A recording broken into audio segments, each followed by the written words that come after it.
you and Tiffany did. You and Tiffany did. All good. I go with it. Showed me the surprise. By the way, you ready for that? Said she already showed me.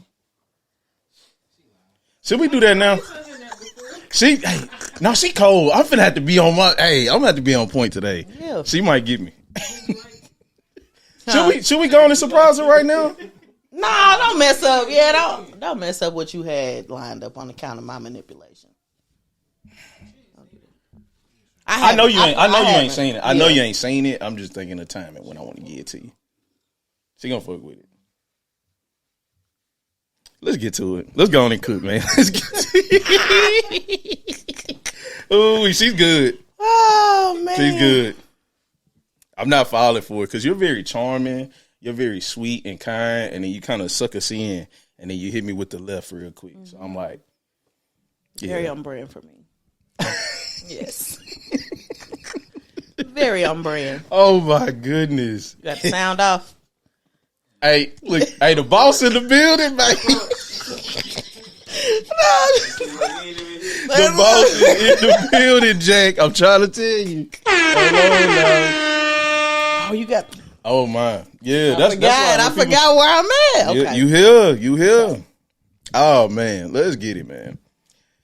Mike. Check 1, 2. We are back. Welcome to the Lost in the Sauce podcast. I'm your host, Sauce. You dig what I'm saying? Man, thank y'all for all the new subscribers, all the people that's been sharing the podcast. Make sure you like, subscribe to Out East Network, hit that bell, and share it to a friend, man. Let's keep running it up. You dig what I'm saying? Let's get it. We got the nerves out the way. I'm ready. We here. You know what I mean? Hey, we've been planning this one for a minute. And I have to say, this is one of the ones that put me in a little bit of a doozy. I ain't gonna lie. You know what I mean? But the big boss is in the building. What's up? You know what I mean? The boss is here. I have a ton of respect for this woman. Her career, everything that she has done for the city of Nashville has been monumental and impactful. This is a matriarch that is here. This is a queen that is here, paving the way, doing it her way, doing it unapologetically, and with style and grace, shall I say. You dig what I'm saying? So, ladies and gentlemen, we have none other than Miss 2 L's, Daisha Davis, in the building. Intro. You dig what I'm saying? Yes. I appreciate it. Yes, sir. Yes. How are you? I'm doing good. I'm blessed. I'm blessed. That's how you got me nervous. I ain't gonna lie. Dang. This is a hell of a platform I'm on. Like, dang. Man. How's your week been? How's your mental? How's everything for you? The week's been good. It's been busy because I'm preparing for a lot of stuff right now. February is going to be super busy. Yeah. But other than that, like, my mental's good. I'm starting the year off on a good foot. Putting myself first. Other than that, I'm just ready to attack a new month. January was good to me. So gotta do more in February. You started it right. You started it with a bang too. I guess we could, start talking about that. I mean, he's out now. Like, she's finna be on tour. By the time this come out, the tour will be starting. You know what I mean? So you got that. You got the amazing Nashfeels. Everything with that. Like, it's really, really been a special culmination of years. Yeah. Plus, just now what you're doing, like. I mean, how's all that feeling right now? I mean, honestly, it's been the biggest blessing. It's been super humbling. I'm very modest to a certain aspect, but I feel like everything was right on time. Mm-hmm. Like, I feel like I've done a lot of the groundwork, the foot to pavement work. And now I'm in a place where, I don't necessarily have to be out 24 hours a day, be putting in the work 24 hours a day. My 10,000 hours have been planted. Yeah. And so I feel like with everything coming on now, like with management and with my personal wellness and with Nashfeels, community work, like all of it's just is moving in the speed that it's supposed to be moving in. Like nothing feels new, nothing feels like weird or uncanny or anything like that. Everything feels like it's happening like it should. Beautiful, beautiful. You said a lot of things that I definitely want to touch on in that. Let's start with the most important, like the health. You know what I mean? How has that been feeling? I noticed that you take self-care very serious. You take vacations very serious. How's all that been? Oh, it's been cool. I think we like to call it vacations. Okay. But sometimes it's like, what are you vacating from? Like, you know, for me, like it could be something as simple as getting out of Nashville to feel like I could breathe. Like go to Cali. I like going to Cali just to be on the beach, sit there, get out what I need to get out, whether it be writing or video journaling, crying, any of that. And I don't have to be like out doing things. Like I don't have to be in a different city turning up or doing whatever. I could just be out of Nashville just so I could like feel at peace. Yeah. And then when I'm here, you know, just making sure that I'm paying attention to like putting at least 2 hours a day into just sitting still with myself. I'm trying to get better at that. Because a lot of times I put people before me, I put family before me, I put jobs before me. And that's cool when it's good for that, but at the same time, like I fall short of a lot. So I think mentally just moving into 2024, like I really want to make sure I'm taking care of myself in all aspects. Beautiful, beautiful. That taking care of yourself is very important. The mental health aspect is very important. I'm kind of learning, like with myself, with just kind of like growing the platform and the increasing rate of work. You know, it's beautiful, and I'm doing it, but I also have to make sure I'm prioritizing like the mental health, like the balance with it all. Like, you know, you got to meet my kids. You know what I mean? The wife, I got all that going on. So, you know, it's very important for sure. Yeah. Juggling like a creative mind, it doesn't turn off. So like we laying in the bed thinking about what we could be doing tomorrow or what we could be out of bed doing. So I think that's been important. It's like really taking that time to unwind and chill. For sure. Now let's talk about it.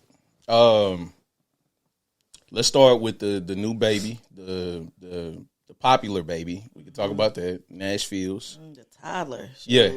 The toddler. It's crawling. Yeah. How is that, you know, being from creating the ultimate party experience? Really just, can you tell me just some of the details of building it from, I guess, like the set, and then that being rebranded into what we see now, which is Nashfeels? So with the set, which is like the nostalgia of my life right now. Like I take a lot of ideas from Nashfeels, and it's because of like some things that we experienced with the set. But the set I feel like was right on time for that era of, you know, music and people being out. And so I learned a lot of different elements, whether it be a photo booth element or whether it be making sure the DJs are on point. Because the people, like, they'll let you know if the music is trash quick. Like, they'll let you know, like, yeah, this ain't it. Yeah. And so I learned that at a earlier form of the events that I do, that, you know, like, I have to look at it from a consumer value.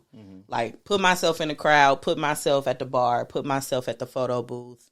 What does that look like, you know, as just a consumer, a patron who's coming for the first time? And once I started doing that with the set, like at a very intimate, I'm thinking we like 150 deep in this garage house type of environment. And bringing in the food, because we taking care of people who's drinking. Like we care. I think that's the main element, is like caring about the people. And so moving into outgrowing some of those spaces. The set grew really quick because it was that thing that people were doing on a Thursday night, having to go to work on Friday. And like everybody will be at work, but we hurting. It was one of them vibes where nobody wanted to leave. We were 8 to 12 and we was kicking people out, because we had to be at work that next morning. But moving into Nashville started, my business partner, Steve, we had been doing events and shows and concerts together for years. And we came together with the idea of, let's start to bring in some different type parties. What is it that we could do to build some consistency in what we're doing outside of the shows. And we had actually just did the 40-ounce bounce at Limelight. And the guy who was pretty much the brand of that, he was like, yo, I have an R&B event that, might interest you all that we could do. So we was like, okay, cool. That's kind of allowing us to step into the event party scene, to grow something here in Nashville. And what's crazy is we were going to call it a night of R&B. And it was going to have, I think, like an open bar for a certain amount of hours. These were elements that he was going to, like, pretty much gift us. I'll bring y'all a drink sponsorship. I'll bring y'all, like, the ideas, the cups. We'll send all of the stuff. And, like, the week before, he hit us and he was like, yo, like, we probably have to date. And this is 200, 300, 400 tickets sold out of 5. And so we're like, ready for it, prepping for it. DJs are ready. And he's like, yeah, we're going to have to cancel it. What? And we were like, cancel it? Oh, and he was like, man. yeah, I'm not going to be able to get down there. Like, it's best that we just cancel it. And so I'm like looking at Steve. He's looking at me and we're like, we can't cancel this party. Like, we just can't. So we ended up having it by ourselves with just me and him. And, I think we learned a lot that night. Like, we had to make sure we weren't in the party mode. We were in business mode, but we were at a party. That was the first time that we had really had production costs and video team and all of this stuff to worry about. And so we were like, we just gonna have it. Let's have the party. Had the party, it sold out. Wow. So we like, wow. I'm like, what you think about what you think about us continuing to do it? Because, we saw that people loved it. Again, it felt like the backbone of the set was present. And so, we were like, yeah, let's keep doing it. And he was like, we gotta have to change the name though, because we gotta get our own thing going here. So we have to call it something else. So I'm like, okay, we throwing out names. And then I'm like, man, what about like Nashfeels? And he was like, that's it. That's the name. Wow. he was like, that's the name. And I think the gist of that is just like, we take so much to concerts mentally. We take a lot to parties and work. And you step indoors and, you could be feeling a certain way. And then by the time you leave, you like, man, I needed that.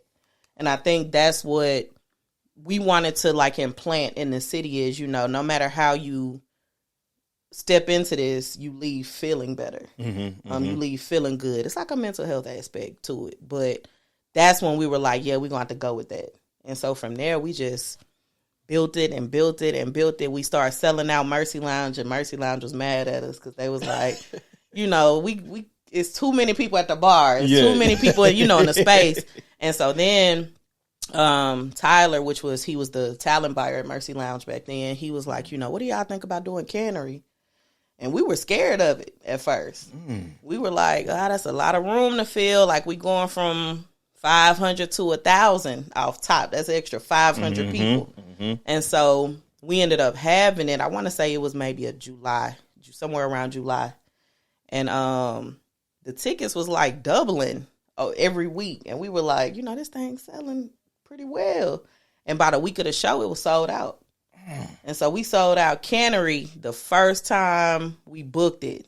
So to the talent buyers, they were like, oh yeah, we want to run this back every time. Like, this is a local party. Y'all don't have artists. You don't have a tour. Like, we got to keep running this.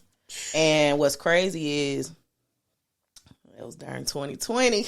And that's a lot. That was a weird time. Yeah, I remember going to Vegas. We were in Vegas having a good time. I got a phone call.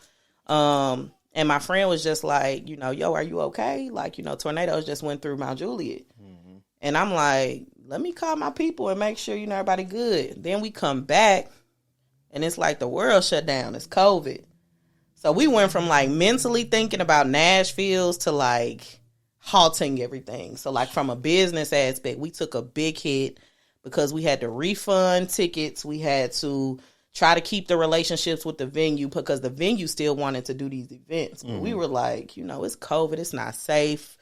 And they were like, yeah, but you know, you can still. And we just like, I don't want that on me. I don't want people to say, you know, yeah, we came and we did this and we had a good time and now we walking away with COVID.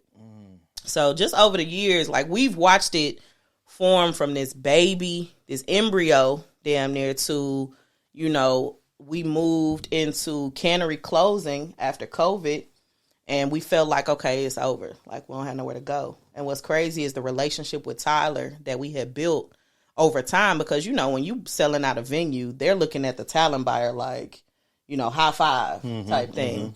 And so he looked at us and he was like, y'all ever heard of Brooklyn Bowl? And we were like, yeah, but we've never been in there. We went to tour that thing. And I was like, Steve, I was like, this is it. Like we've never had, and I think with Black Nashville has not recovered from the loss of Limelight. Yeah. We've not recovered from the loss of all of the clubs we had on 2nd Avenue. Yeah. And so we're just, you know, trying to find places to do all of these things, but we don't have a big platform to hold all of these black folks in. And so the first time we held Nashville's at Brooklyn Bowl, of course it sold out, but like just looking in the crowd, seeing 100% damn near of black people. Yeah. Like it felt so good. And so we was just like, we're indebted. Like we got to keep this going. You know, we have to keep it going. We got to keep the vibes coming. We got to make sure we're taking care of people. And I think from there, it just was like, you know, this is it. This is the thing. You know, this is the thing. Okay. So that's beautiful. I'll have to, let me tell you just from the consumer standpoint of like going to Nashville's. Neek, was that one of the first ones that we went to? Okay. So when you did the Brooklyn Bowl there, I was there. Now the first one. Yes. Okay. So that night I had a hosting of an event for like another friend. He was doing something, but it wasn't too far. So I remember we planned in advance, got the tickets, went there. After that, I was mad because I like showing up early to some parties that I know is going to be lit. And I ended up getting in there just right as it was just doing this thing, taking off. But man, I have to tell you, I haven't been in a party that was, one, just felt safe from the entire night, you know, not having to look over your shoulder or feel like if you bump into somebody, it's finna go up. Right. You know what I mean? Dad, I'm bringing my wife in there. We vibing, we dancing. Everybody's just kicking it. It's full of like creators mixed with just other just 9 to 5 people that's just everybody's in there and it's just all love. Yeah. It's been a while since I felt like a party that has been that great at that type of capacity. You know what I mean? And just some of the details that y'all brought out. Like it was really just special. You know what I mean? Yeah. Yeah. Like the attention to detail be there. I mean, was the approach, was that intentional from the jump? Like wanting to create that particular type of party experience? You know, honestly, the intention, like it was there since we were at Mercy Lounge. We just didn't have the space to do all of the things. Like I remember, matter of fact, this is where the bed idea came from for our Valentine's ones. But it was like we put a bed, it was like a Summer Walker edition or something like that.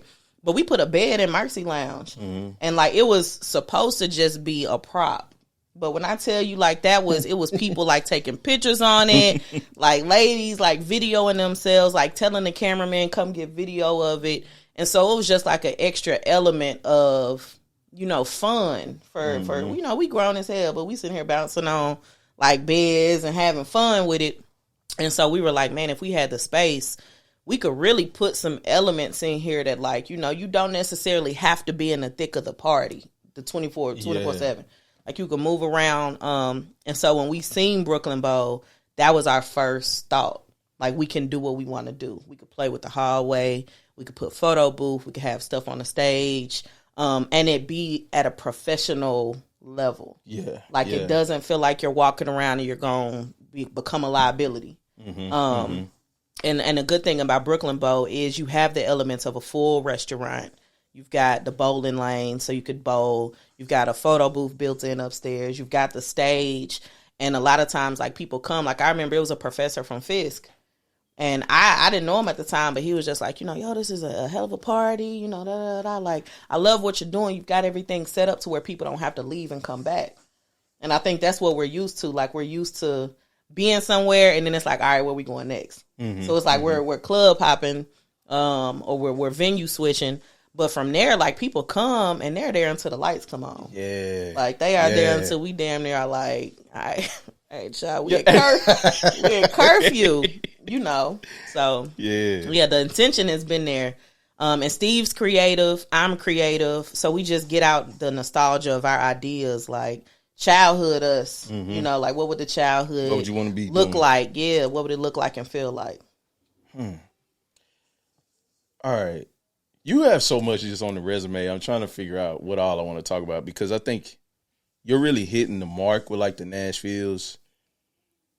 Where in there does it change when you are bringing artists to the city? Is it that type of same like attention to detail and hospitality that you provide? I would also say you do that with Nashville's as well. Yeah. It feels like a lot of hospitality when you come in there. You know what I mean? Even down to the staff or whatever. Like, even though it's that many people in here, right, everybody's getting served and getting taken care of. I don't really hear many complaints at all. But it does that attention to detail play into when you are curating and bringing artists to the city to perform here. Yeah, and I think that's one of the things that I've realized is a gem within myself is I care. Like, I genuinely care about people. And so early as I think it was Earth Gang, we brought Earth Gang to the city. This was before they signed with Dreamville, right before. And so, I was telling that's fire. Yeah, I was telling my team at the time, like, y'all, we got to take care of them. Like, we got to make sure we take care of them no matter what it looks like when they get to the show. Because sometimes you get to the venue and it's out of your hands because security is an asshole or, it's something. So we got to take care of them while they're in our possession. And I remember we got them a really nice Airbnb. Like, we went in the Airbnb and, like, set up. We put, like, robes up. We put a note. We bought them, like, little snacks and stuff. And we did that. And then at the venue, we, like, had bought them food. Like, we made sure they was cool. And, like, the show sucked. The people did not come out for Earth. Oh, man. Nashville. What's wrong with y'all, man? Look. That's Earth Gang, bro. What is y'all doing? We were so pissed. We were so upset because I'm like, where did the people go? Like, we had a hell of a lineup. And what's crazy is after the local support performed, which is great because Nashville needs to be there for the locals. But when the locals left, Earth Gang got out there and it was like maybe 150 people in a 500 and exit in 500 capacity. And we were just like, damn, like we did what we could. And when I tell you the next morning, we woke up to a post and it was just like, it was a screenshot of the letter we left. It's still on the Instagram. It was a screenshot of the letter we left, and it was just like, man, we have never worked with Black women that was so caring with us as artists. Like, we get treated like shit, da-da-da-da. But it was this long post, and it was like, the Nashville, you were amazing. We'll be back anytime. And so we thinking of this trash show where they was literally in a crowd, everything. They moving around the whole venue at this point. Yeah. And then you go into what it looked like for them from their perspective of them just feeling like they were taken care of. Like, that said a lot. Same for Primo. Primo, I have a good relationship with his team, with him, just because, like, when they come, they don't worry about anything. Yeah. Like, they know they're taken care of. And I think a lot of times when artists book with agents and when they book with higher, companies, like, it's hands off. Here's your check. Yeah. We'll see y'all later. They're not concerned with what goes on while they're here. And so I think that has just kind of translated into how we take care of people with Nashville's, how we take care of people with concerts and shows, because you build a relationship at an early stage when you're conversing with these people via email. I've talked to people's teams. I've trickled down to people's videographers, cinematographers. Everybody gets taken care of.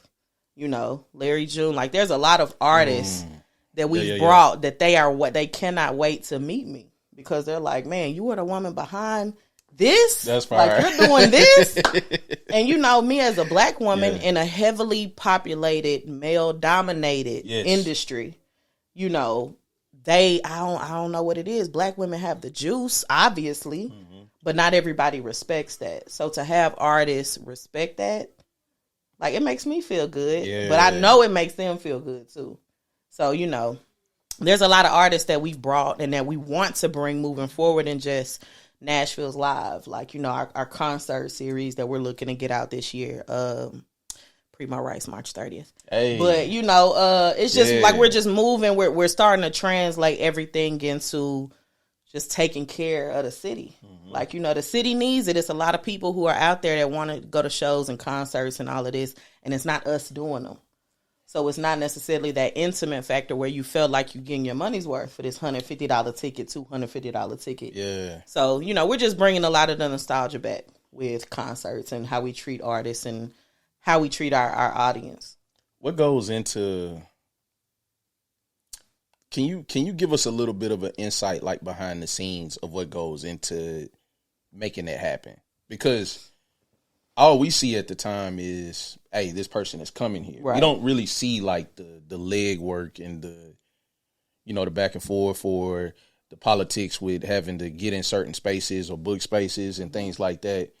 Can you give us a little bit of insight on that in particular? You know what I mean? Like, collaborating with the venues and the spaces, mixed with bringing the crowd there and them understanding that it's a hip hop crowd and everything that comes with that. Oh, you gotta have thick skin first and foremost. Man.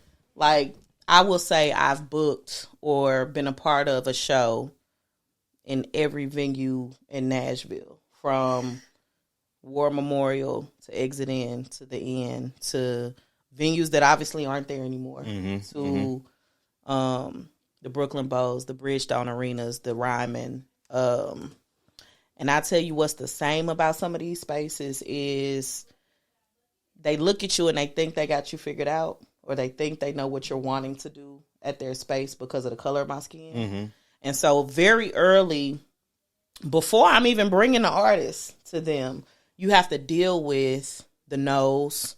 Just because I think I know what your crowd is. You have to deal with the micromanaging of, I don't think you know what you're doing. So, this is what things should look like. And then I've went into spaces and, they'll just cut and dry tell you, like, well, you can't smoke in here. Or, if it gets rowdy. Rowdy is a hell of a word that Nashville uses for black. Man. Like, when I tell you... Man, rowdy means too many black people, if we're honest. Like, oh, it's too rowdy. It's too many black people in these spaces. So I've heard all of that, but I show and prove every time. Yes. Like, the very first War Memorial show, I had a show brought. It was Kendrick Lamar. Fire. Kendrick Lamar. And he came to me, and he was looking at me as more of a promoter. And so he was just like, yo, I want you to, like, get the word out with 2 L's, da, da, da, da. And I was quickly like, like, I be down, but, like, what does it look like for me to be promoting on my platform, bringing black faces to this building? And so just keeping in mind, like, the integrity of my business and my brand, like, what does it look like to even step in some of these spaces? And so when I started doing my own shows, I think that was the first element of, like, can we do what we want in here? Or should I go somewhere else? And a lot of times, like, you got to show and prove, like, being completely honest, nobody wants you to tear down their business or tarnish it or anything. But when it comes to Nashville, I've seen so many things when I go to some of these shows that are rock and country and EDM. And it is so far left when it comes to the calm presence black people bring sometimes. Wow. And so stepping into doing shows, it comes with a lot from the booking side of it. But then when it comes to the artist standpoint, like, artists are so I'll change that. Artists they depict like, okay, Nashville is country music. Mm-hmm. Do we want to get like the white crowd there, whatever? This doesn't fit our market. And that's what I've heard for years. Like, it doesn't fit the market till today. Like, today is still a thing. And I remember Toby Nwigwe. Oh, wow. He put out I was so pissed off. I was in North Carolina visiting my new niece at the time. And he put out the dates, and Nashville wasn't on there. And I was like, fam, how dare you not put Nashville? Like, come on. Yeah. And so I emailed. He had like a Gmail account in his bio. So I emailed. I was like, whatever. Like, I was telling my sister, like, I'm gonna be downstairs. Like, I'm spending family time. Mm-hmm. I'm gonna be downstairs. I gotta handle some business real quick. And so, I'm emailing. I'm just like, hey, contrary to popular belief, Nashville has black people, and this show has to come to Nashville. Like, whatever it takes, whatever it looks like, I'm the person who wants to do it here. And I wasn't expecting a response. But they was just like, let's hop on the phone. Wow. So we get on the phone, we have the conversation. We ended up, like, I think they just trusted the game I was giving them of, like, what I've done as far as artists. And they were like, all right, let's do it. Like, find a venue, we'll sell it out, let's go. And then he added the Nashville date on his flyer, and he updated it and posted it. And when everybody was like, Nashville, like, oh, snap, like, Nashville's added that. It just felt so rewarding. And I think a lot of times, like, people don't see the element of, they just see it getting added. Oh, he added it. Like, nah, that was like somebody fighting and advocating for Nashville. Yeah. And I think that happens a lot of times. Like, we feed people shows. We feed the Live Nations and the AEGs. We tell them these are the people y'all need to have.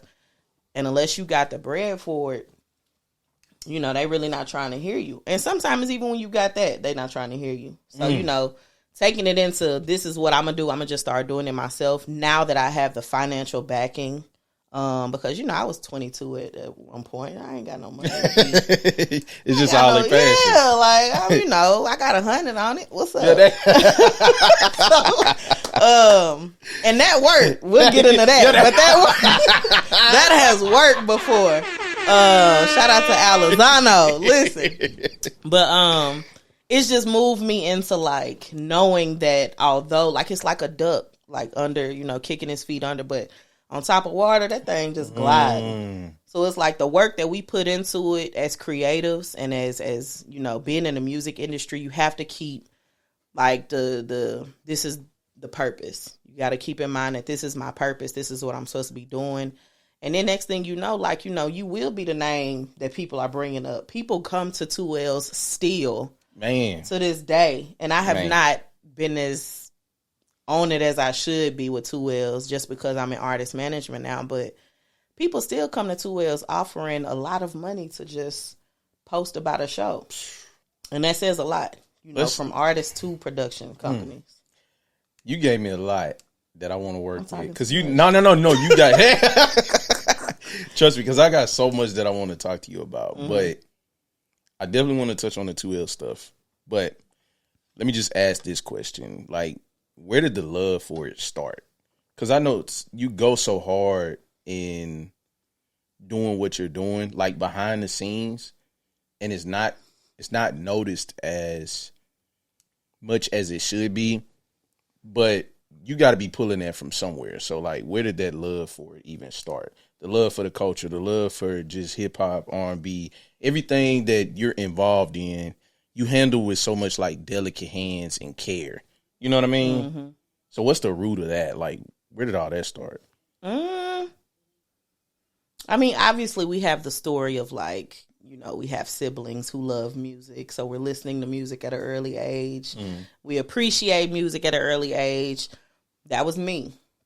When it came to my brother playing Nas and Jay-Z and Rough Riders, and then I go to my sister's room and she got Lauryn Hill and Aaliyah. So it's like getting immersed in that and just really having a really thorough appreciation for music at an early age, and then moving into me going to college, being a broke college student, just wanting to go to shows. Like, I remember in Alabama, like, all of the shows went to clubs. All of the artists went to clubs. Yeah. And so it was very easy to get access to these shows if you got a camera. Literally, that's the gym. And so I remember I was in college and I was just like, damn, I really can't afford this Waka Flocka, but I'm trying to pull up. And I remember hitting Reggie, CKDO, hitting up Reggie and was just like, man, you still got your flip cam. And back then, the flip cams was it. Like, you just flip the camera up. Flip cams was it. He was like, man, yeah, like, you want to use it? So I get the flip cam. I get my my friend's camera. And, like, I hit the promoter, which was literally just a Kappa on campus doing shows. That's fire. So, I hit him up, and I'm like, yo, I just want to, like, follow your lead. I want to learn from you. You was talking that talk. That's that Scorpio shit right there. It is. That's smooth. Shout out to the Scorpio. But I just told him, like, I want to learn from you, pretty much. And he was like, man, I actually got Waka Flocka. I already knew. I actually got Waka Flocka. Look, you see the strategic setup? Like, she really be on some Drake shit, bro. Yeah, like, it happens, But saying that to say, he ended up, like, letting me, I was, like, passenger seat in it with him. So he like, yeah, we gonna just roll. You can record all of this. We gonna roll to the hotel. I'm gonna get Waka the money. We good. We gonna take them to the venue. All of this. So I'm seeing all of the stuff that I wasn't used to. Like, I just want to go to the show. Like, why are we doing all of the do? I don't care about this part. But at the same element, I'm like, okay, I'm learning something different. Because, he took it very seriously. We walk in the hotel. Waka standing right there, and I'm just trying not to, like, fold. He was my favorite. But he's like, he introduces me as his partner. Wow. And he's like, that's my partner. She's just gonna, like, get behind the scenes and all this. And I'm like sitting there like, yeah, I'm supposed to be here. Let me act like it. And so from early, I felt the respect that he had for me simply because I wanted to learn from him. Mm-hmm. And that always stuck with me. Like, this guy gave me, somebody he really didn't even know like that, a chance simply because the energy we had. And so next thing I know, he's like, she want to interview you. Man. And I was like, and he just looking at me. He like, yeah, what's up? Like, let's, go sit, let's talk. So I'm just sitting there like, you excited for the show? I know. Hey, let me figure this out on the fly, look, Jack. Yeah. Listen, never done an interview, never done any of the logistics of anything. Yeah. But, I'm like throwing these questions out, and he's like, yeah, so, like, where is all of this going to be posted? I didn't have a platform. Wow. So I'm like, it'll be on, like, Vimeo, something like that. And he's like, cool. He's just like, okay, cool. So after that, I literally was like, man, I got to take myself seriously. Like, when I got home, I stayed up, I think, all night, editing that, trying to see where to put it. And so I'm just sitting there, and I'm like, damn, like, if it was that easy for me, like, I got to take this seriously. Mm-hmm. And I could tell I cared because I had class at 8 o'clock that next day. Man. Got in at 3, stayed up until 6:30 editing. Had to be up. I didn't go to class. Went to sleep after. So I was just like, I'll go to, my 1 o'clock. But, slept. But I realized then that, like, man, I could do something with this.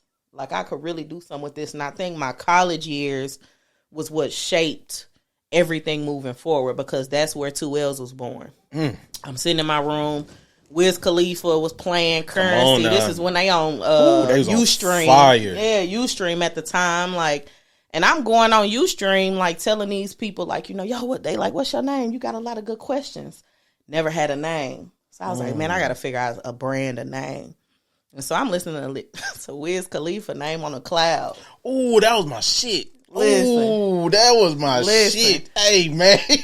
I'm listening to Wiz Khalifa, Name on a Cloud, and I'm just damn, I need a name on a cloud. I was like, 2 L's on a cloud. I like that. And so the whole time, I'm like bullshitting my way through, like, these thoughts, these immature thoughts.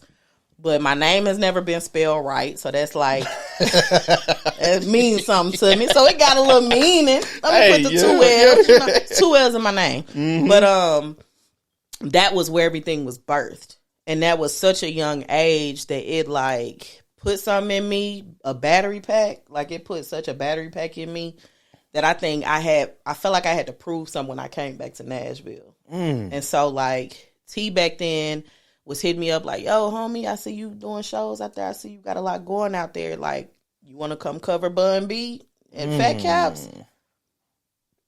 So I'm like, yeah, I could, but like, I got to get home. And he was like, oh, I give you some gas money. I say less. Hey, my brother, I am on the road, And so those moments really showed me like, one, people trust me. Yeah. Two, like I gotta have some type of loyalty in what I'm doing, because I was back and forth from Nashville to Huntsville every time it was a show.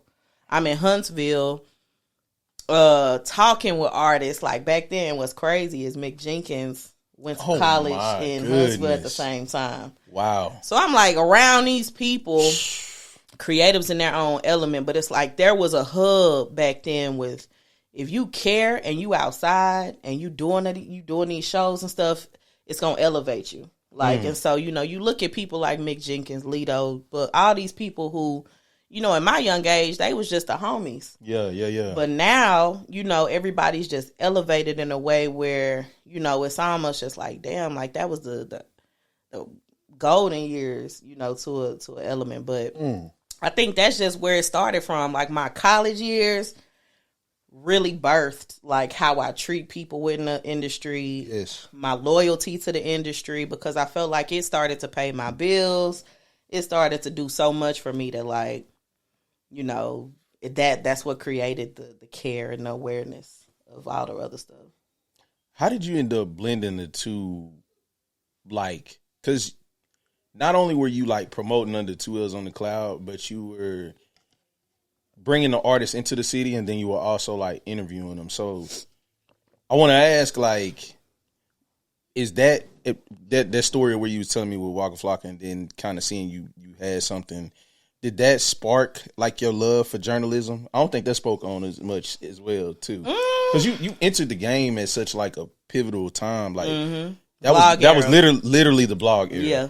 And so, like you said, you touching with all of these artists that were like buzzing. I remember being on Wiz like when he was in Pittsburgh, and people were like, y'all ain't hearing this dude, and him, Mac Miller, you know what I'm saying? You going around, you Big Crit, early, career. The list goes on. Absolutely. You know what I mean? But we got so much like timeless music in that era. Like, where did it spark for you to not only really amplify with like 2Ls to like bring these artists to the city, but then also like providing the interviews and the shout outs and everything else that came with that? I want to say it was, again, college years really like shaped a lot of that. Because I was used to going on to Dope Boys and, all of the websites and platforms to read about these artists.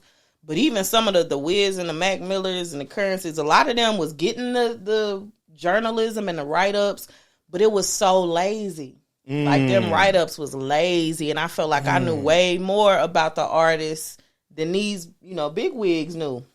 And so I remember what I would do was I would go on Ustream. Ustream was a free platform back then. The artists, it's basically like how IG Live is now for the culture now. Where they do like the video chat, like literally just on video playing music, and it's a chat where you can type and whatever. And so what I developed, I would go on Ustream, and I would like damn near spam that shit. Like, I'm trolling, like, throw up 2Ls, throw up 2Ls. And like, they read it like, I remember Mac Miller was like, he's smoking a cigarette and he just so chilling. He like just looking at, I keep saying like, throw up 2Ls, throw up 2Ls. And so he like, all right, he doing the whatever. And so he did it, and I like screenshot it. So I'm like, cool. No, I ain't screenshot. That wasn't available back then. I took a picture of it. And so did that with him. Wiz Khalifa on. Did that with him. Juwari at the time, he was with Shawty Lil. Did that with him. But it was like Artist Currency. Did that with him. And it became like I had this artillery of pictures that I would do a write-up, and then I would post their picture with the 2Ls to make it more intimate with my audience. So it's like now you got people reading and like, yo, did you really like talk to him when you was doing this? And you know the manipulation. Yeah, like, yeah, I know. I mean, we didn't really have a conversation. We talked, a little bit. And so what I was doing, she's good. But young minds like are so creative. That's why I love just what's going on now. We'll get to that, but like just what's going on now because there's so much more access to artists, to a sense now. Yeah. But and so with that, like that kind of pushed me into okay, now I have to like figure out how I can be the one speaking for these artists. And so I remember hitting Mac Miller up and just being like, yo, would you be interested in an interview? And by then he's like, and I'm like, yeah, it's 2 L's on the cloud. I attached a picture to the thing. He's like, oh yeah, you the girl had like me throwing up. And he was down for it. That's fire. So we did the interview and I'm like putting these questions in that I want to know. Like forget your new music and what Pittsburgh hitting on? Like, when you gonna be on Rostrum Records? Why hadn't Wiz signed you? Like, all of these questions, and he's, like, with it. Like, he's answering and stuff. Put the interview out, it goes up. Man. Like, it went crazy. And I think that was the moment where I was just like, I got something with this. So then that's just how I got into it. I started hitting up artists, asking them, can I interview them when they would come to the city? I would already be in their messages trying to set up when I could get time to interview them. And then that just kind of led to me moving back to Nashville and recognizing like, damn, the local artists ain't really got any type of support. There's no support for real. What's funny with that is that's kind of, I took it personal like that as well. You know what I mean? And that's kind of why I started what I started. It's from that same place. Like, that's fire. That's fire. Yeah, so, podcast world is amazing. Now, I wish we had that back then because I feel like you have the accessibility to, like, you're getting the gems through these conversations. And they're very, like, I appreciate this, the intimacy of the conversation. But, I had to work with what I had, which was emailing and Ustream and, MySpace. All of that was the popping thing back then. But, coming back to Nashville, realizing that I could also be a platform to Nashville hip-hop scene, like, that was just a little bit more meaningful to me because I was in the city and I was seeing the talent. And then I would see the shows that were packed out with the big artists. And then you go to the local show and it's like 30 people there. Yeah. So I feel like I had to advocate to at least cross the path. So I started booking shows of like artists that wasn't from here that people would come to. But before you get to their performance, you got to sit through 5 local artists, who deserve their just due as well. And now they get to perform in front of a packed audience. So from the journalism to the interviews to the shows, like all of it started to just merge. And I think I felt I had the responsibility back then to just like keep all of them up. And I luckily had a team who was with it. They was with it at the time. So, just pushing that out and recognizing the platform that I had and the responsibility I had to advocate for the artists in the city, like that just meant more than anything else. Fire. Do you know still like, has the viewpoint changed to how you market 2 L's now? Or is it still of that essence? I just thought of that randomly. That's on the cuff. That's on the cuff, baby. I'm telling you, I'm pretty good too. I mean, 2 L's is not what it was back then. Like, I was younger. I had more time. Got you. I was outside more. And it's not like I cared less now, but I also understand my responsibility of being in these spaces now that these artists are not in. So while I could still be over here doing the shows and like telling the artists, like, hey, this is what you need to do, like I feel like I now have a responsibility to be in these offices advocating for these artists or to be in, these conversations with people from Broadway or Music Row or Live Nation or Red Bull, whomever, and advocating in that way. So it's not like there's like a less care. it's just I move a little bit more in tune with my just do. Like I've put in my hours. Gotcha. I've did the groundwork. And now I'm at a level where people are asking me like, hey, we got this big tour, coming. Who's a good DJ that would be good to support them? Who's some good local artists? And to me, it holds the same weight because you've got the people over here, the Avrianas, who's foot to pavement right now, who's doing the work. And now you have people like me who I'm in conversations with these people who are bringing these nationwide Bridgestone shows or seeing the amphitheater shows. And they're asking me, who's the locals that's going to come and shut it down and bring artists and have good representation. Yeah. So I feel like it's the same in the aspect. I'm not online as much as I used to be. I'm not posting. And a lot of people, like, they hit me. And they're like, yo, when you going to start doing write-ups again and that? And, like, I don't think a lot of people knew, but I kind of transitioned into doing articles with the Nashville scene. Oh, that's where it was fine. called Cloud Control. And so I would do interviews with artists, and it would go in the Nashville scene. Fire. And so it just kind of switched over to like me just kind of recognizing like I'm not the same person that I was back then. I have a bigger responsibility in a different space.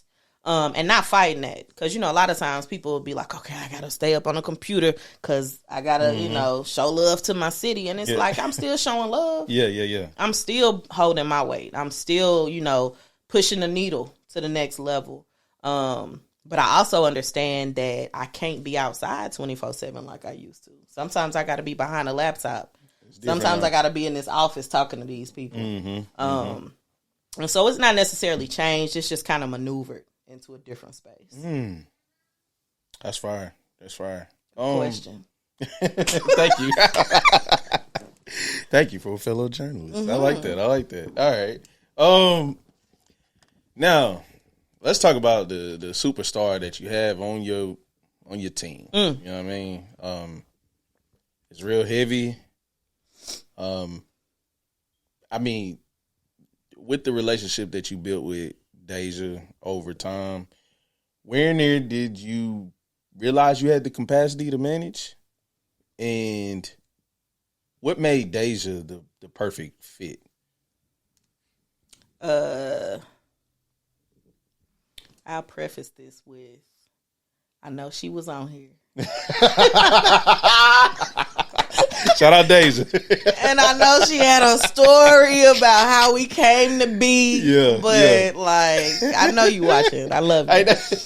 But I think for me, so I've managed a couple of artists who I cannot and will not name because it went so terribly. Okay. And it was men, and I won't say it went terribly.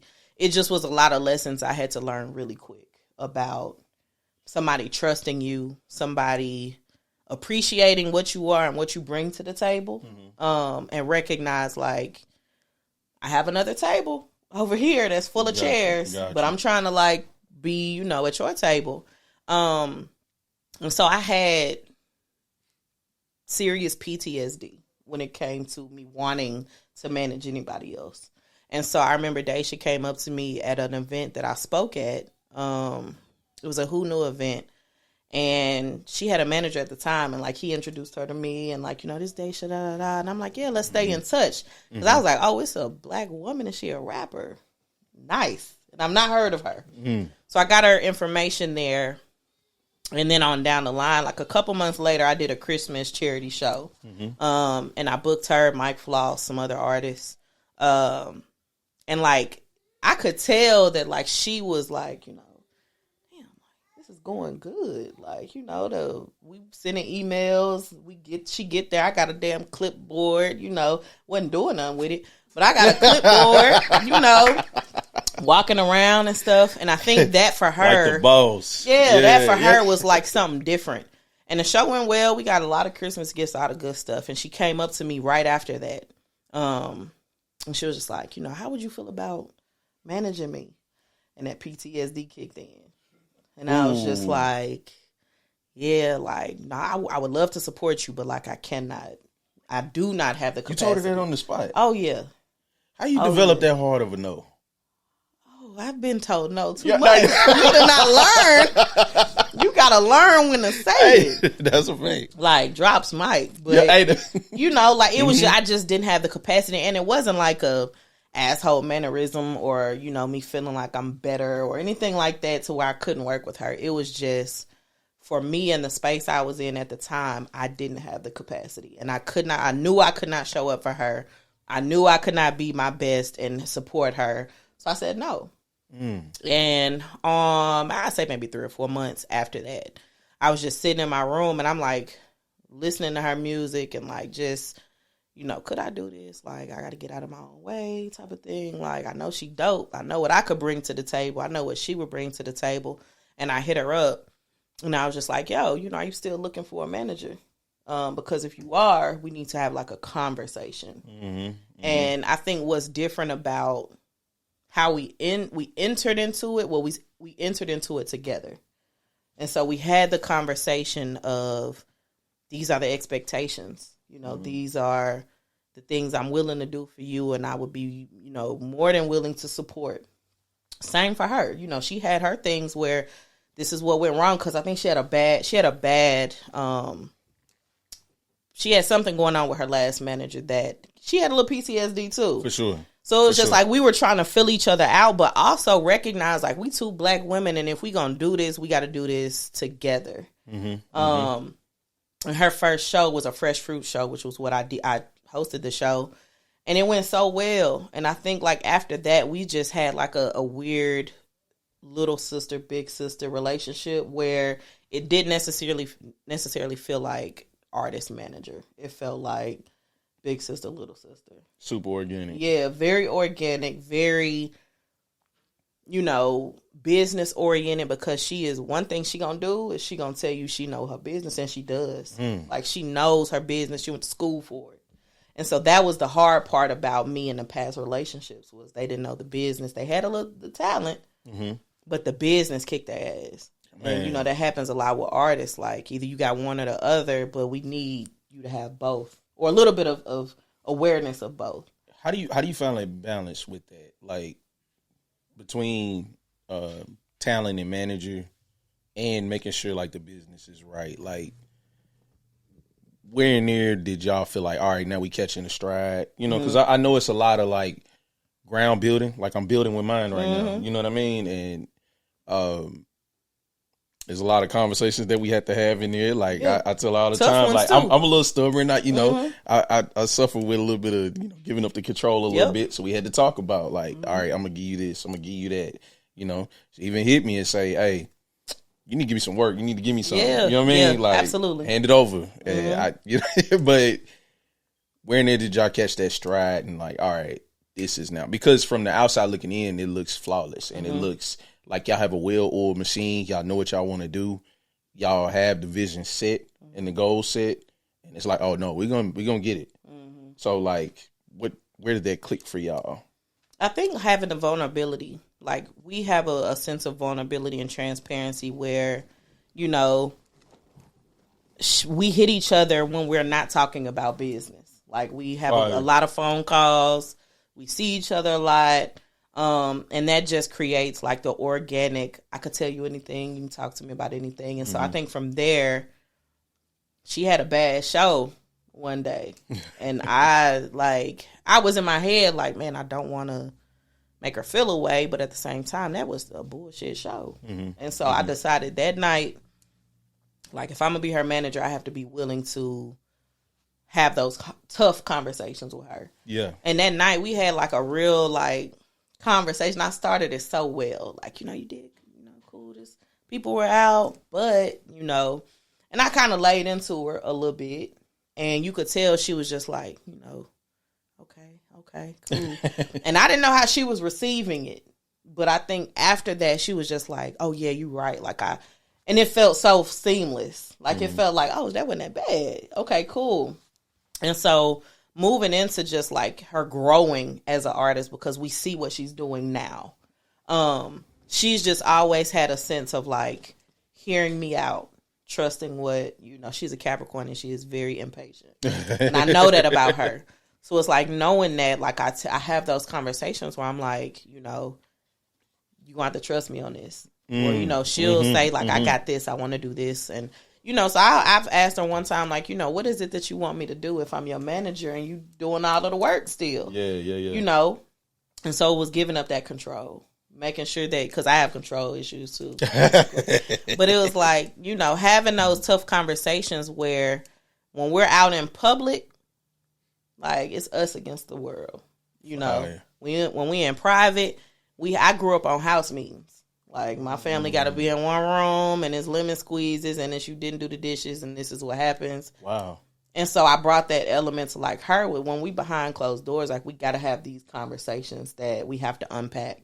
Because when we get back out there, it's us against the world again. You know, but when we behind closed doors, we got to talk about finances.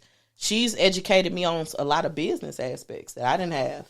So y'all just sharpening each other. Yeah, very much so. Like learning each other, teaching each other, growing with each other, understanding each other. And then we kind of incorporated that mental, like, I really care about her mental. She care about mine.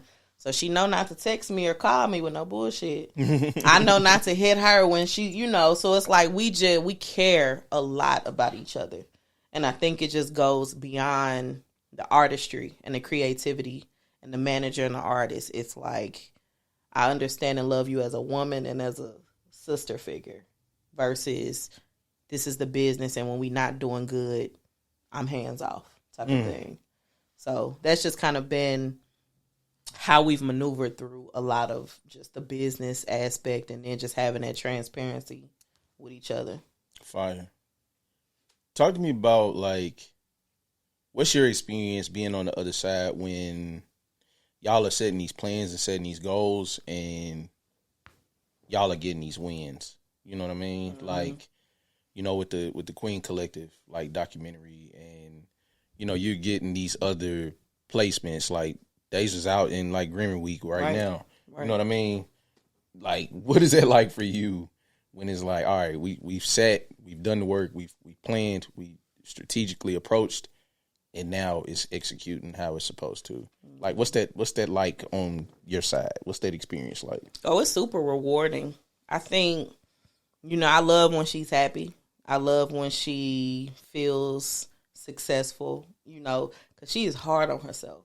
She is very hard on herself, and she nitpicks. And, like, you know, sometimes you just have to be that person who is a soundboard, but then, like, you really celebrate those wins. And so I think with her,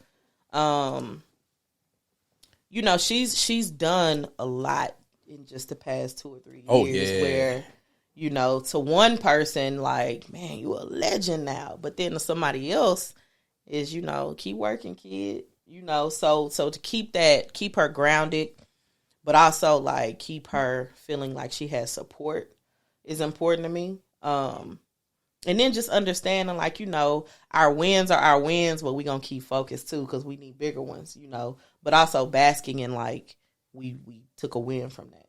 And I think sometimes, like, we get in our own heads, like, yeah, it was a win, but I gotta, you know, do this.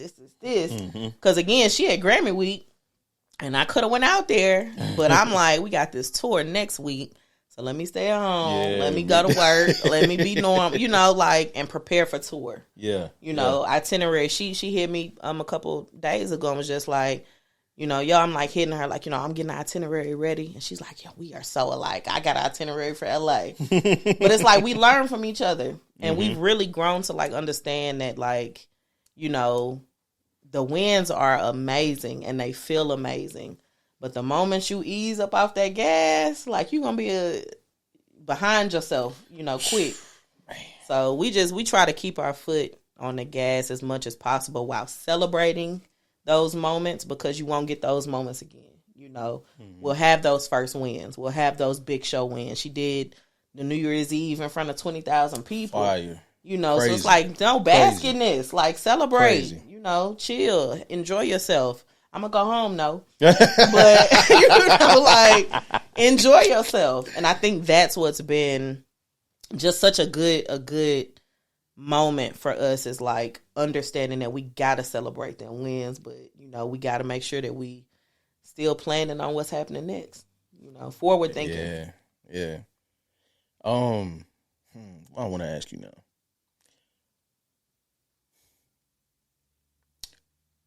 Is there something that we can do for the creators with the infrastructure here? Is there something better that we could do? How do we build a better situation here, shall I say? I wish we had a space, and I've recognized 100 and Taylor is becoming that. It's becoming a hub to space. Mm-hmm. I've went to Atlanta many times, and Atlanta has like these complexes where you walk in and there's stores, there's studio space, there's podcast space, there's people chilling, there's people like outside hanging. And it just creates like, and God forbid, I'm not comparing Atlanta to Nashville because we ain't that. You know, we have our own shit going on. But, you know, we need more hubs where this is the place we all go. Like we all go here for these different things. And I recognize like there's a lot of spaces that hold space for Black people, but, you know, underneath the threads of it, you know, they not necessarily for us. We paying rent and we keeping their bills paid. You know, we're keeping their studio popular. And shout out to Nick and Tay for being like, you know, yo, we want a studio space where this is the spot that when artists come, they're going here.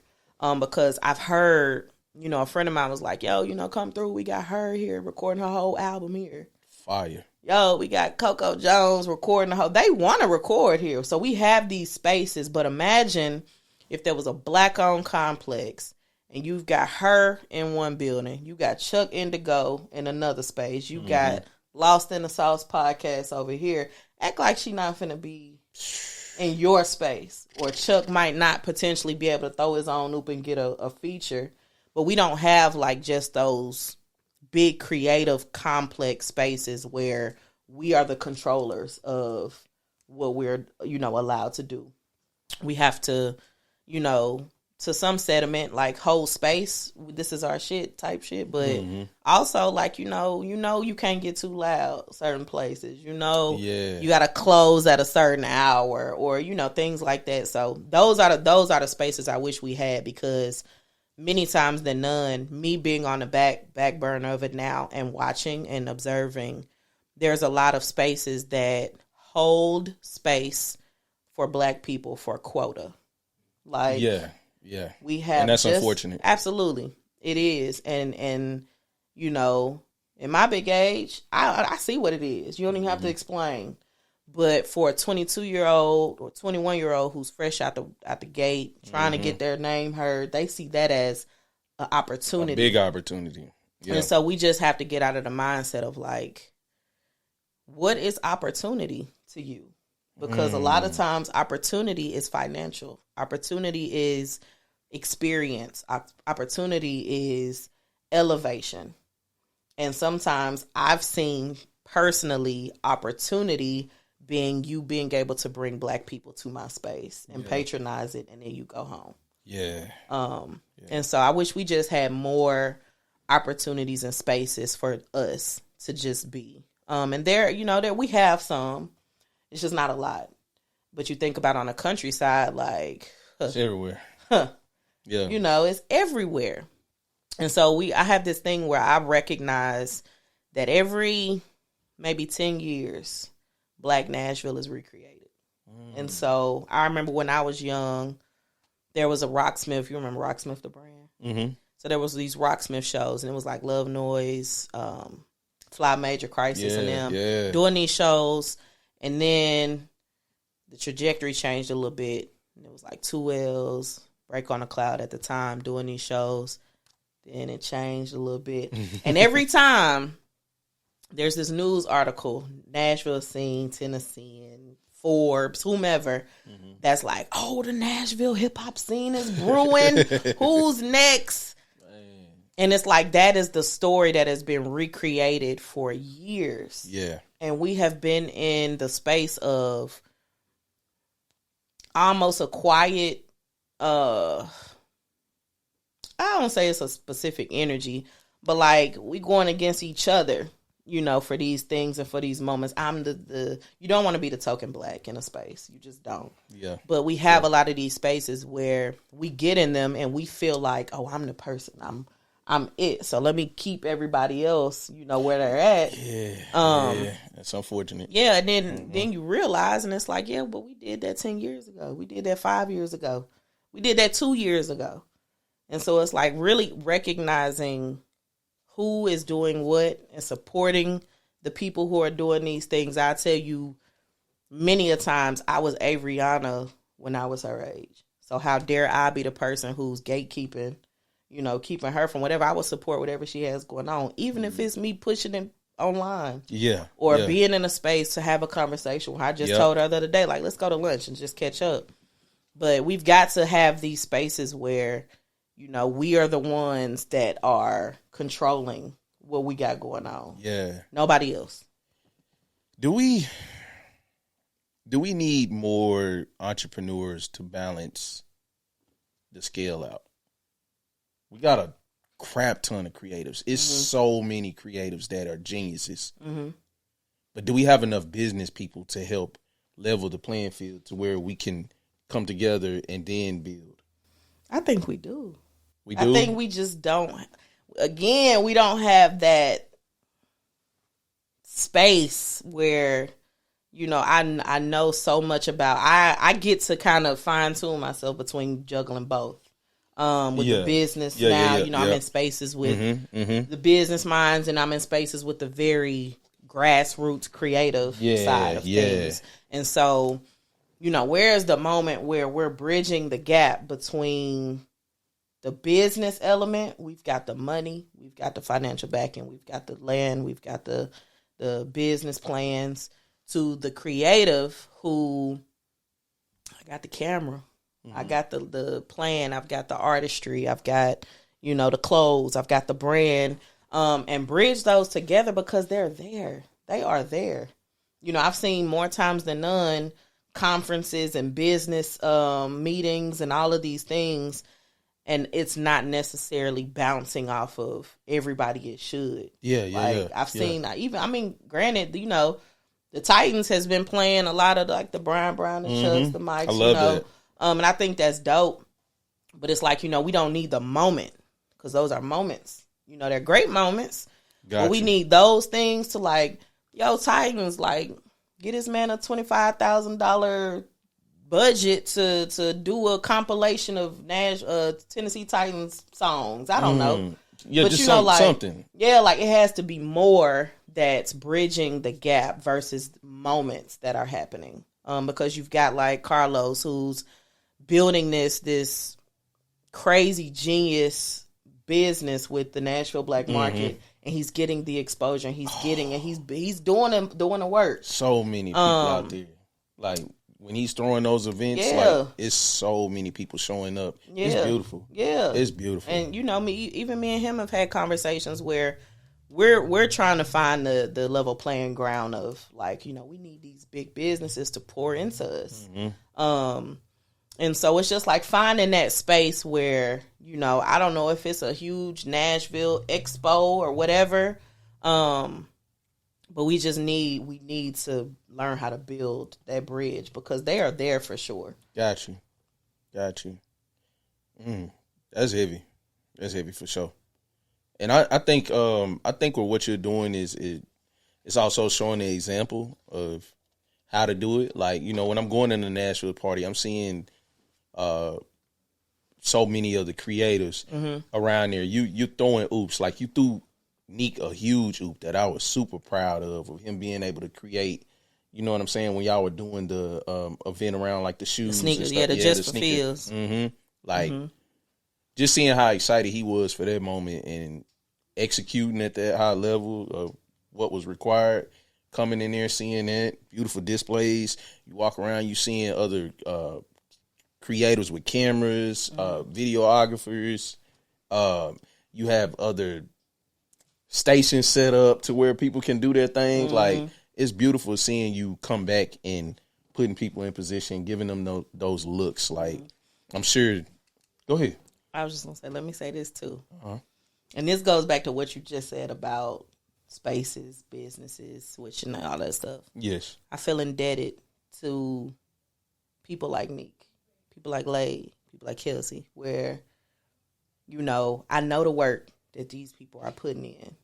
And so for me, when I have a platform, like I think we just talked about, like, you know, we got to figure out our budget, like we would love to have you on board type thing. But what people don't understand at the same sentiment is I really be trying to give my last to my people because my people deserve it. But we're in a space like Brooklyn Bowl, and this is no diss or this is no disrespect to them because they give us the space. You know, they allow us to be in the space, and we're a residency event there now. 2024 is planned and on the calendar. That's fire. Hold on, we gotta clap that up. That's beautiful. Yeah, hold on. We gotta clap that up. We gotta clap that up for real. That's fire. But wow, that's some news. Yeah, no, that's dope. That's news. Great. Yeah, that is great. I've never had a situation like that. You Usher know? be going crazy out in Vegas when he doing the residencies. Like, you know, he be dancing, grabbing everybody, girl, all that. Listen, man, come on, man. Like, poor Jacquees. But just seeing y'all being able to do that, you know what I'm saying? Here is special. Yeah, and saying that to say, like, people see that and we see it, and you know, we reach across and we really look to provide, but in the same sentiment, Brooklyn Bowl is a big business. They're a Live Nation owned venue. So what comes with that is me and Steve have to fight tooth and nail where you have people coming in like, girl, we bought booths, we ate food, we ran the bar up. And they don't understand that we don't see any of that money. We don't see that money. Them bowling lanes, you know, like we don't see a lot of that money that you are pouring in. And for Black Nashville, we see it as, I spent a lot of money with y'all. Yep. I'm proud of that.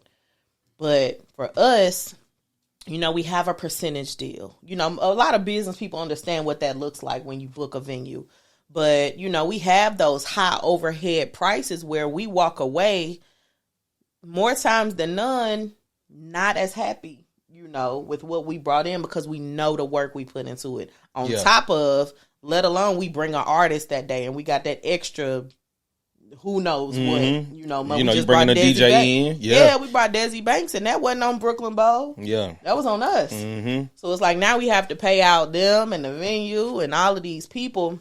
And we've always said we want a Nashfeels space where we are the ones that we don't have the overhead. We don't have all of that, you know, you got to worry about a capacity. We got to meet a certain standard because that's what drives people to say like, oh, you want to come in? Yeah, it's 100.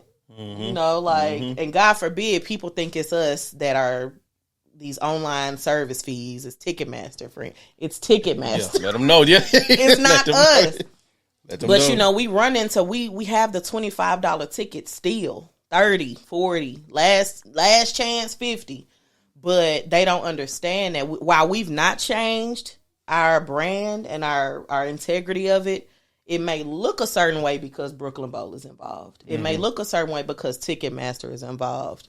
And I think that's the thing. That's what we need when it comes to, like, we got to get a commercial real estate agent and be like, look, we got to find a space for us, you know, to be able to take all wins. We get in the bar, the tickets, the door, because now I have more money that I could kick out and pay the creatives, you know, just for being a part. But, you know, there's many wins that comes with it, but I don't think that everybody truly understands, like, the growing pains within it as well. So, you know, it just goes back to what you were saying about how to build those bridges because it's important. You know, we see many wins and, you know, I don't want to be 50, 60 years old at Nashville's hosting parties. And I want my own space where I could be on vacation. Facts. And it's running its own engine with a 23-year-old me who's, you know, running it up. So those are the things that, like, just, you know, it's growing pains. It's great. It's amazing. But, you know, we still have our eye on the prize. And we still running that race like everybody else, you know. Beautiful. Okay, so as I was kind of prepping for this, I had a lot of like one word things. So I want to just say a word and you tell me what it means to you. Okay. All right. Okay. The first word I got on there is family. Everything. Elaborate on it. Everything. My why. The reason why I do it. My mama will post everything on Facebook, whether I want her to or not. Shout out mama. You know, my dad is texting me like, you know, wanting to invest. My sister supports me. I've learned from her and my brother. I have family that come to Nashville's, you know, so family is everything for me. And in the same sentiment, like I've had to deal with losses, you know, that were very hard, and in the same element, go to a show the next day or have Nashville's the next week. And so it's just grounding. Like family is my everything. It's my why. It's my why. Beautiful. Okay. Beautiful.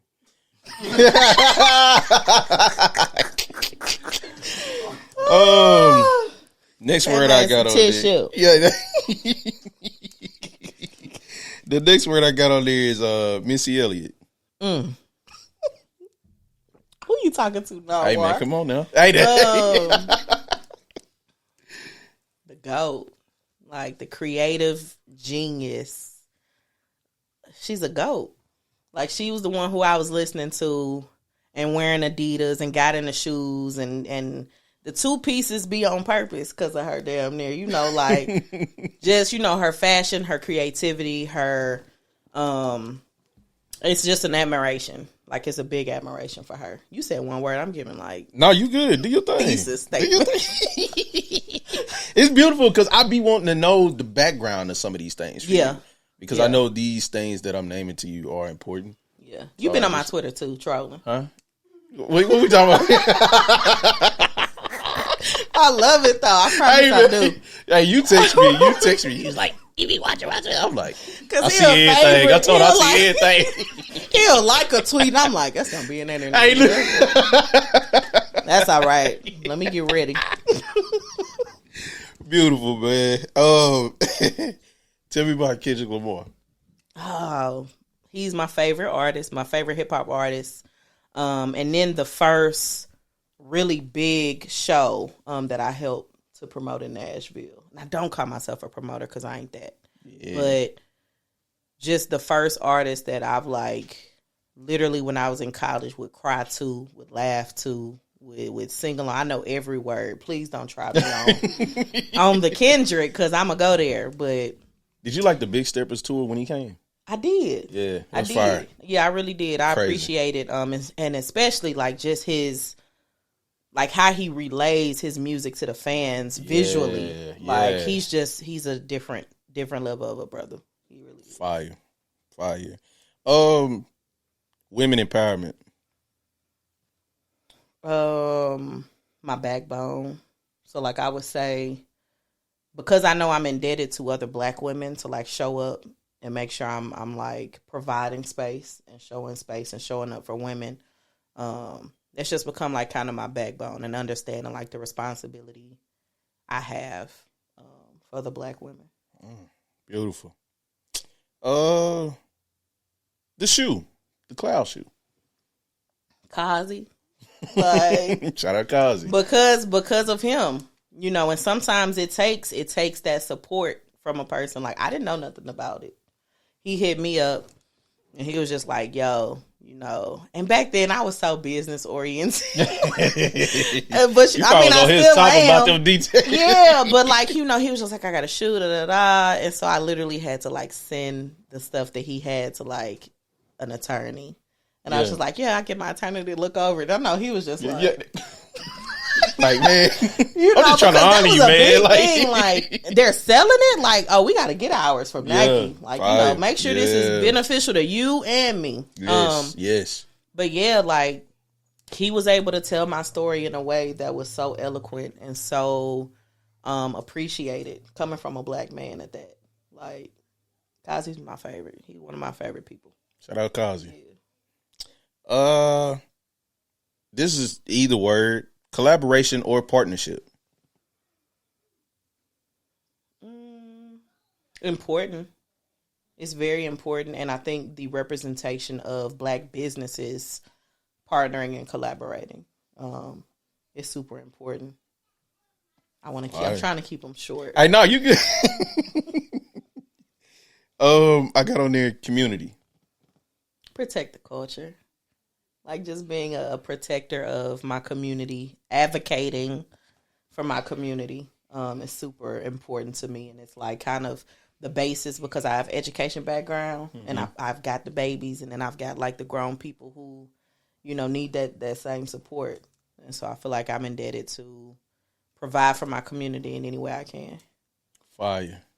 Do you want to talk about the teaching thing? I did have that on there, but I'm we like, can. I think that's like a I don't think enough people know that either. Nah, because I kind of publicly, you know, you put stuff on Instagram. People gonna hold on to that moment. Yeah, like, oh, you still you went back. Oh, you failing. Like, nah, but I think just with you know, but like I remember making my moment. Hey, like man. my 5th year of teaching, I said in August, which was when school starts, I said, I'm gonna quit this year. Like I'm gonna make sure that, you know, I quit my job. And so I remember being at our last day of school little meeting and they gave us a presentation. They presented me with a 5-year pen. Wow. And for one, I was like, oh, this time and effort and y'all gave me a pen, but that's great. But I told my principal that day, I was like, you know, I really appreciate it, but like I won't be back next year. I'm putting in my letter of resignation. And she thought I was playing at first. And then everybody was just kind of like, well, what are you going to do next? What else do you do? Like, are you going to work somewhere else? Are you going to different districts to teach? And I was like, no, I actually, you know, got some things going on with, you know, my personal business and things like that. And what I won't do at school is mesh the two. What I won't do at Nashfeels is mesh the two. Like, I know a lot of teachers that be in Nashville's and you would never know me as Miss Davis in that space. I know when I'm in the education space, you know, you would never know me as the Nashville's. You know, and so yeah, I quit my job. I wasn't ready. I wasn't ready. And I remember like paying rent and just seeing money leaving my account every month, and me not necessarily like putting money in. Yeah. And so I was trying to be the like I'm a leap, I'm gonna do this, but I feel like timing is everything. And so I ended up going back to substitute, and I was just like, I'm gonna just sub because you get full benefits. That's enough. Fire. Like that's enough for me.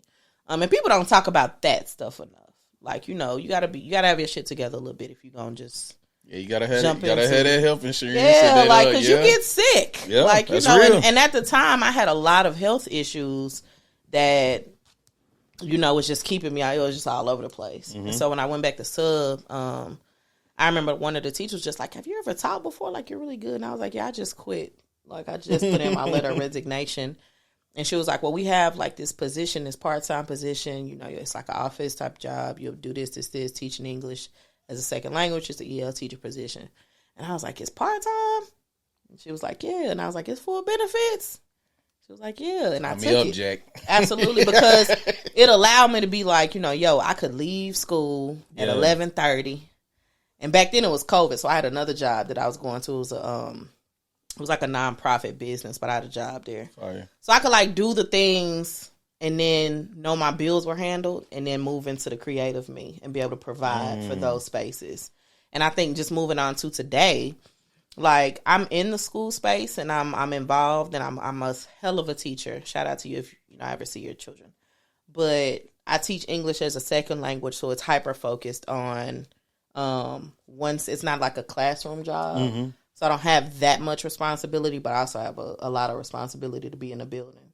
Wow. And so I have to juggle that with all of the other stuff. The Nashfeels, the Daisha, you know, we've got lunch meetings all the time. And I'm just like, we can do virtual, but I see a cafeteria at 11:30 every day. And so I think just like moving into a space now, I could have quit my job probably 2 years ago. But I think just for me, and with benefits and with just the day-to-day, like it keeps me focus. Yeah. Damn near like, you know, I was gonna don't know. ask that. Yeah. I was gonna ask, like, is the love still there? Like, you know, does it keep you fresh, keep you on your toes, keep you know what I mean, in a certain pocket? Absolutely. I learned from the kids. I learned Blicky Yeah, you did. way before the adults knew it. Like, and they came in that like I knew all of this. I be knowing. Like, and now I've got the kids who are like, turn. listen, like they, and what's great is like kids are pure. Yeah. Like the child mind is so pure. Like they educate me so much on a lot of things. And so just moving into like those spaces of knowing, like it keeps me on my toes, but it also keeps me with a set schedule to an extent. If I was a creative, I probably wake up at like 10 every day. I don't know. But back then when I quit my job, I really wasn't trying to wake up. And so just knowing that, you know, I have a set schedule. I wake up even if we on breaks and whatever, you know, I wake up at 5:30 every day. I start my day, leave school, and then I treat everything else as like a part-time job. That's right. And so it keeps me on my toes, but in the same sentiment, like me and my business partner has discussed like our long-term goals of like we quitting our jobs soon. And so we business wise, like went through, you know, we doing the whole tax thing with our CPA right now, you know, to where we can move into a space where, you know, we're employees for ourselves. Yeah. And so, you know, when I walk away next time, I'm not going back. Yeah. So, you know, I'm okay with the juggle. I know people talk about the entrepreneurship and leaping and trusting the process, but sometimes it looks a little different for people, and I'm okay with being the advocate for that part of it. You know, you want to have some of your eggs in a row sometimes. No, for sure. You know, and you got to have that Ducks. 1 foot in, 1 foot out until you figure it out all the way. Yeah. You know what I mean? Yeah, So, absolutely. for sure. But we ready. I won't be there too much longer. Yeah. Beautiful. All right, so to finish it out before I give you a surprise, and I got a surprise from Miss Davis. You know what I'm saying? I know. He said Miss Davis not a winning talk. Yeah, That's why I don't do it. That's why I don't cross it, because now I'm Miss Davis again. I was 2 L's. I was 2 L's 5 minutes ago. Oh man, It's cool. Hey man, It's all right. let me ask you. Now I ask everybody that come up here, because I feel like anybody that's doing something that's impactful or creative, or in anybody that I come across, I feel like we all have superpowers. That's what I characterize them as. I feel like my superpower is the ability to communicate, empathize, sympathize with people's stories, and kind of bridge that gap. You know what I mean? So I'll ask you, what's your superpower?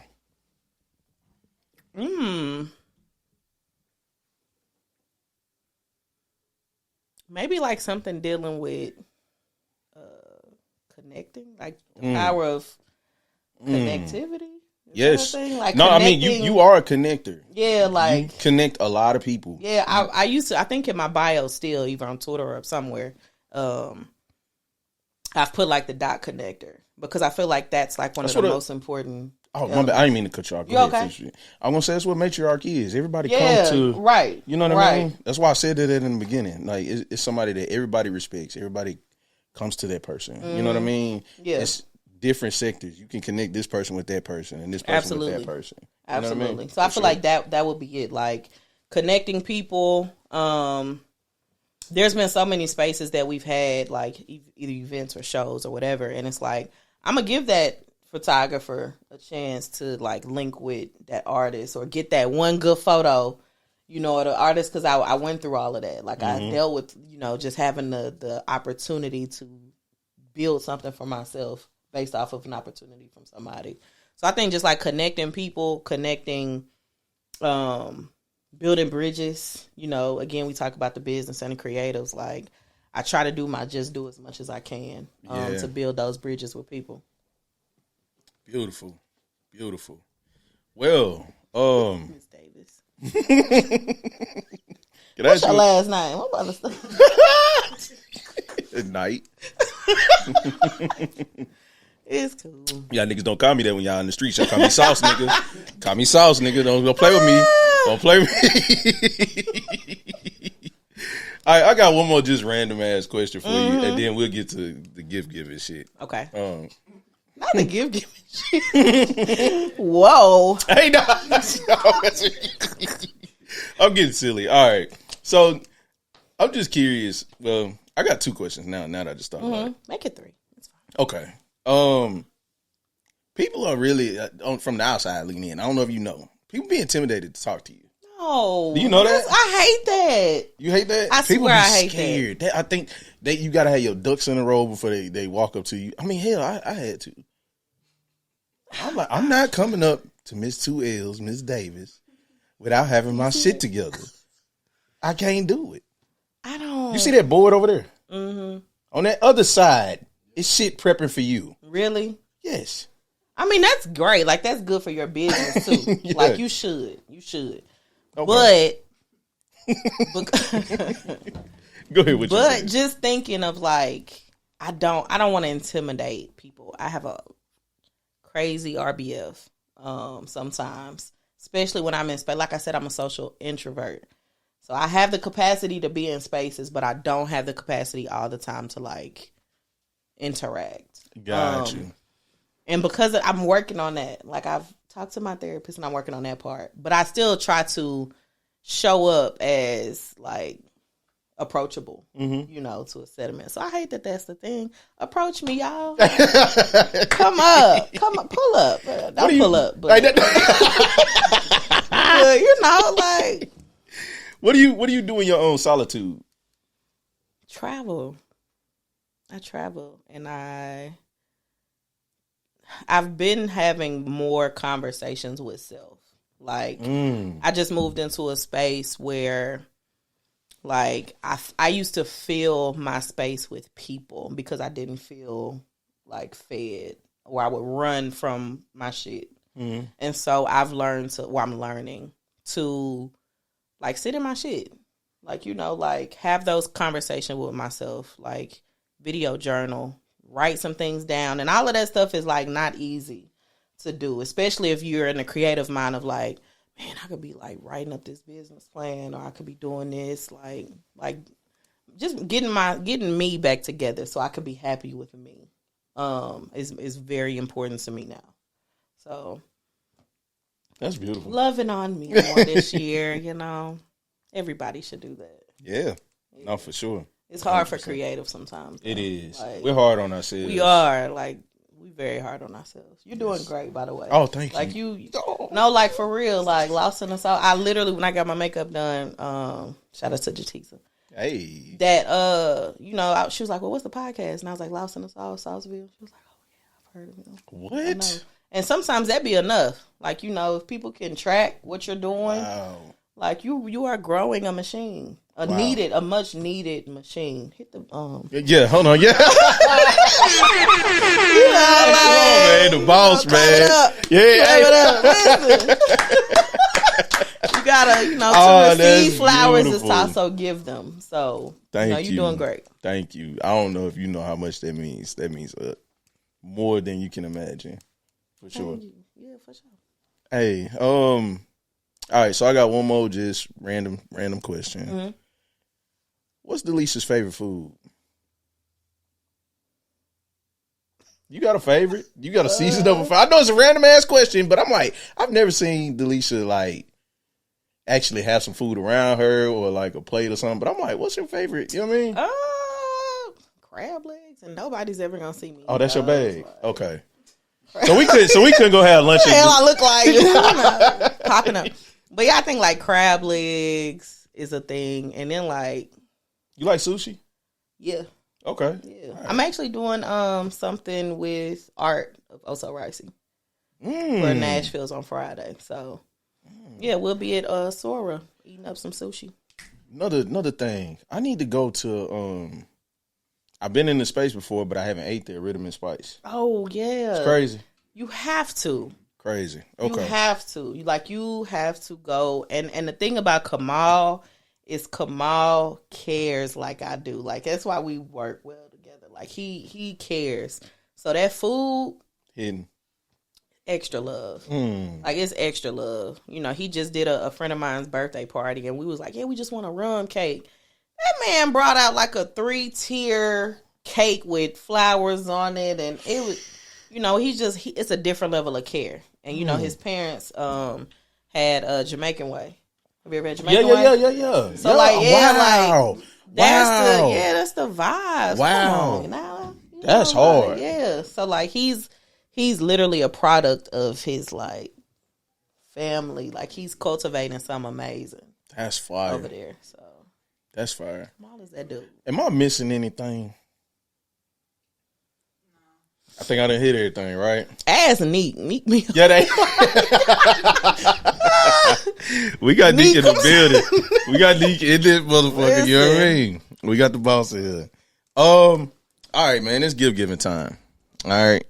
Now, I did this a little while back because we was gonna do a bigger production. I had more planned out with it, but I just want to present you with this. Okay. So, the first gift is from KP Candle and Co. Shout out KP. You know what I'm saying? We got the candles and everything. I want to gift you with that. We love a good candle. Yeah, pop them out and smell them. We gonna have the candles in my space, okay? The house is full of candles. Oh, self-love club. Yeah. I'm fucking. You got it. Self-love club. Ooh, that smell good. You like that? You like that? You mess with it? This is a young black queen. Mm-hmm. Yes. Okay, I'm familiar. Yes. We got something special on the way too. Yeah. Joy. Yeah. Oh, that smells good. You mess with those? That smells like cleanliness. Mm. Yeah. Y'all know me. She also got some waxes in there, if I'm not mistaken. Yeah. You know what I mean? Let me cake pop. Come on. Thank you, KP. Hey. I know what the marketing do. Listen. Come on now. Hey, anyway, she got the boss at, you know what I mean? Look. Yeah. No, this is great. You mess with that? I do. I absolutely do. I handpicked those smells out for you. Yeah, Me and Kelsey. I love candles. Did y'all know that? Like, was this a thing? Oh, I already know. Come on now. We do our research around here. Y'all be looking at my store. So you can light those up and you taking a bath or anything. You know and what I we'll mean? tag. Yeah. Shout out KP. She also has a self-care card in there. Yeah, you can read that, you know what I mean, later on, you know. Thank you, KP. Thank you all. Yes. Now, right there for the photo op. Now, this took some time, but I got you a painting. Stop it. Missy Elliott. This is from Divine Artwork. I think these ladies are out of Chicago, if I'm not mistaken. So yeah, we got her this. Is that Missy in the G? Yeah, that's in it. Oh, Yeah. Nah, this is lit. This is lit. Cause you know what's crazy is I literally was just saying like, damn, I need to hurry up and get some art from, because I just moved. Mm-hmm. And hurry up and get some art on my walls. And like, I was like, man, I gotta figure out something with some artists or something like that. So this, you don't even understand. Like, you hit the nail on the head. Did I post about that? Mm-mm. We just had to get in the trenches. Hey. No, for real. I don't even know if you could see it. You want to tear it open? Come on, tear it open. Tear it open. Yeah, go on, rip that open. Yeah. Now you know they got the good tape. I think you might be able to rip it in the front right here. Yeah. Nah, this is dope. Look at this. Whitney Burnett. There's some young black queens too. They do some good work. Amazing. Come on.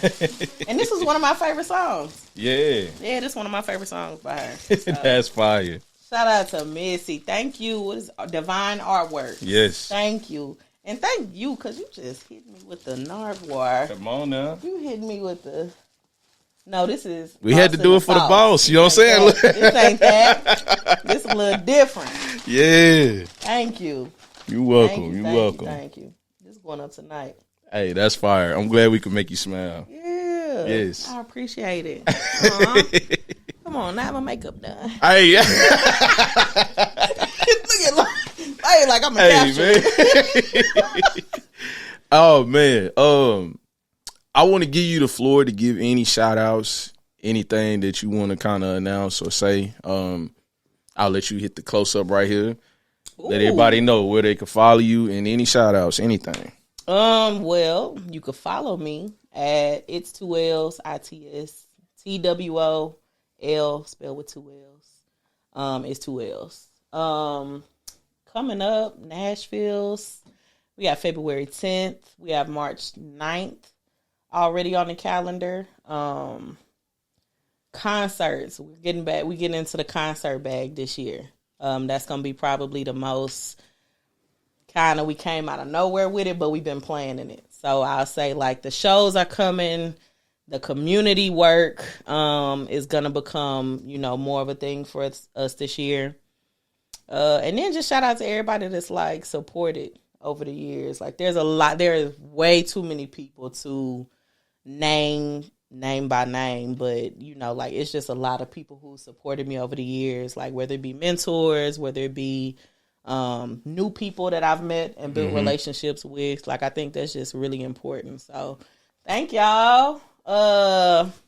It's my first time doing this, and I would not have done it with anybody else other than you. So thank I you so much. definitely wanted to start my year off with like making sure we locked in and got this done, because I know you was gonna come with it. Like I knew I wasn't gonna have to like say what I do and all of that stuff. So I appreciate you for sure. Thank you so much. Thank you. I appreciate it.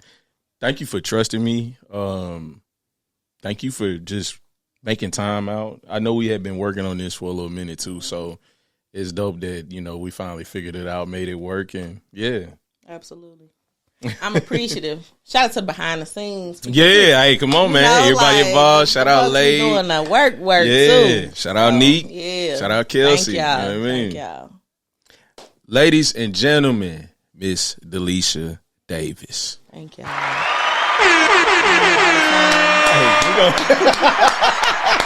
Hey, everybody can clap it up too. I want her to get a round of applause, man. This is special. This is beautiful, man. Thank you. That's hard. All right, man. That's it, man. 2 hours. Too. Yeah, right at 2. You know what I mean?